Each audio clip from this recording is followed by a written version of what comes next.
Sahabat Kompas.com, kita kembali lagi bersama saya dan Zilki, Firzi Idris dan Ahmad Zilki.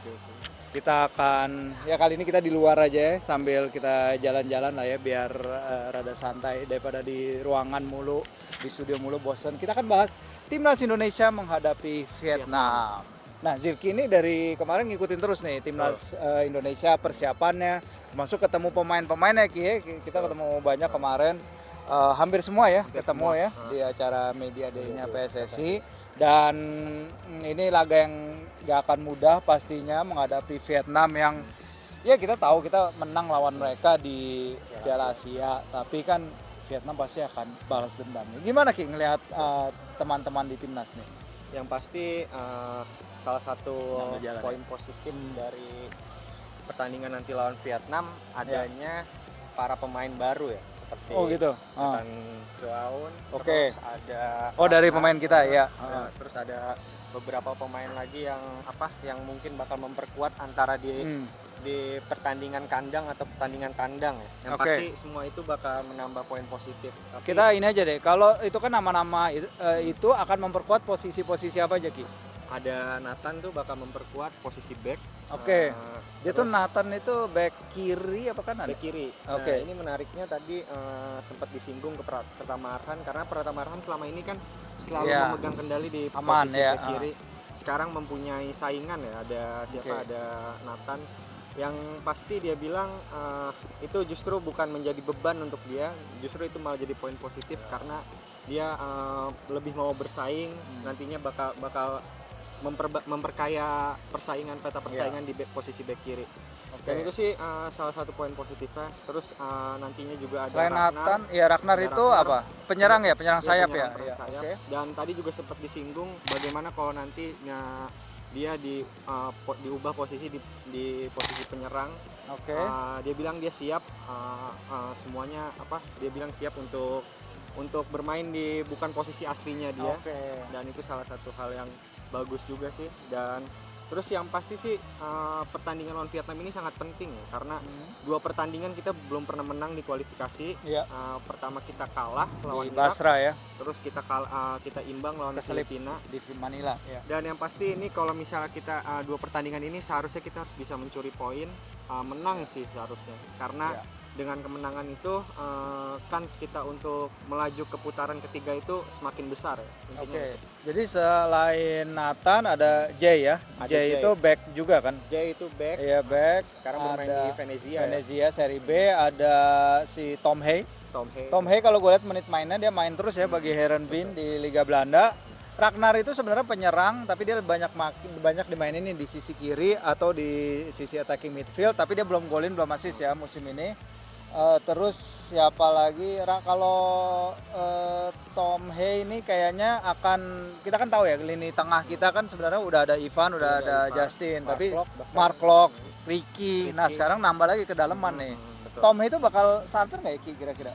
Kalau misalnya kemarin sih sempat disinggung, Sintayong itu nggak bisa bicara ya, karena ya emang itu salah satu taktik ya, nggak bisa dibilang dia bakal mainin atau enggak. Tapi intinya untuk melihat pertandingan lawan Vietnam yang sangat penting ini, kalau saya rasa sih mungkin nggak akan starter sih, karena kalau kita melihat kan butuh kekompakan, dan apalagi dia itu baru datang kan ke Indonesia. Mungkin kalau menurut saya sih mungkin sisi tengah itu bakal diisi sama pemain-pemain yang kemarin bermain di Piala Asia kayak Ivar Jenner, mungkin nggak akan ngubah terlalu banyak sih, bakal tetap mengisi pos lini tengah. Di latihan kemarin Zilki juga datang liput latihan terbuka timnas ya. Apa yang bisa dipantau dari latihan kemarin Zil?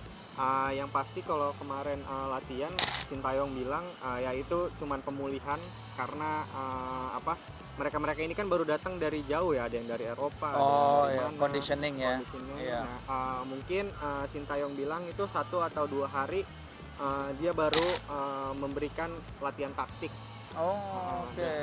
Dan yang pasti sih sebenarnya kalau dilihat itu emang kemarin nggak bisa melihat banyak sih, karena media itu cuma diizinkan selama 30 menit awal untuk melihat latihan timnas. Tapi yang menarik mungkin kalau kita lihat sisi lain mungkin masalah jersey lagi ya. Iya, Jadi sempat rame ya. sempat rame. Tapi intinya sih sebenarnya itu udah mulai sama pihak Expo-nya udah mulai mau dibenerin apa yang jadi kekurangan menurut Sintayong. Tapi kalau dari pemain-pemain ditanya nggak ada masalah. Tadi Justin Hubner juga udah bilang nggak ada masalah jersey. Yang menarik juga tadi Justin Hubner sempat bilang dia tahu Vietnam itu punya gaya permainan tuh yang nakal, permainan keras. Dia bilang dia nggak akan gentar. Dia bilang justru dia bersama pemain timnas yang lainnya bakal bermain lebih agresif dia bilang gitu. Ya karena memang timnas juga perlu kemenangan ya. Betul. Karena selain laga kemenangan kita lawan Vietnam di Piala Asia itu 2024 timnas itu hanya sekali kemenangan itu dari 7 pertandingan. Betul. Bahkan mundur lagi ke 2023 kita hanya menang lawan Brunei yang 6-0. Jadi memang sebenarnya ada beban juga sih. Itu udah gue juga tanya tuh sebenarnya tuh sahabatkompas.com kita tanya juga ke si Mark Locke dan dia bilang ya kita nanti menang tanggal 21 gitu. Kepercayaan diri itu sih yang sebenarnya senang ya dimiliki oleh timnas ya. Iya. Betul. Tadi juga sama nyambung jawaban Mas Firsi tadi juga tadi tuh Marcelino juga bilang kalau sebenarnya timnas ini ingin melanjutkan tren positif dari kemenangan di Piala Asia kemarin. Jadi kalau saya lihat sih kepercayaan diri para pemain ini ada ketika melawan Vietnam. Walaupun kalau dilihat dalam 10 pertemuan terakhir itu ya kemenangan itu cuman satu itu ya. Karena kita di era Park Hang-seo terutama kesulitan. Betul. Kayak Park Hang-seo tuh kayak counter Sintayong gitu. Benar-benar. Kryptonite lah kalau Superman-nya. Jadi memang ada tanggung jawab juga ya bagi timnas dan kayaknya kemarin Truzier ya kalah ya lawan si Coach Shin dan ketika itu yang jadi sorotan adalah lini tengah, bagaimana Vietnam kalah lini tengah. Media mereka juga lumayan kritis tuh terhadap para pemain mereka, pilihannya Coach Truzier juga ya, apalagi ya mereka sebelum ini udah tahu lawan Indonesia hampir otomatis poin bagi mereka ya.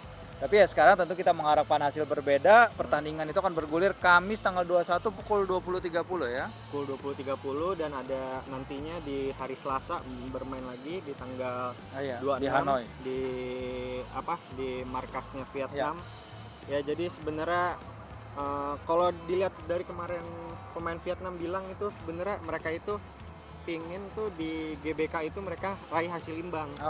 Lalu baru biar bawa modal ke Hanoi. Di Vietnam itu dia meraih 3 poin. Sebenarnya ada yang nggak bisa dimungkirin juga. Pemain Vietnam tuh ada rasa ngeri kalau main di GBK. Nah, justru itu yang jadi bisa diambil keuntungan untuk para pemain Indonesia sih sebenarnya.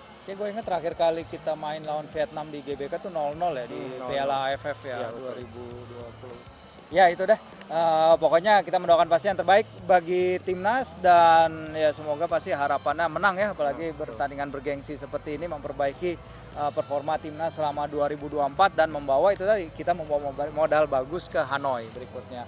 Oke, terima kasih Zilki laporan-laporannya. Tunggu terus laporan-laporan Zilki dan teman-teman sahabat kompas.com dari lapangan langsung dari para jurnalis kami di stadion nanti. Sampai kita ketemu di pertandingan.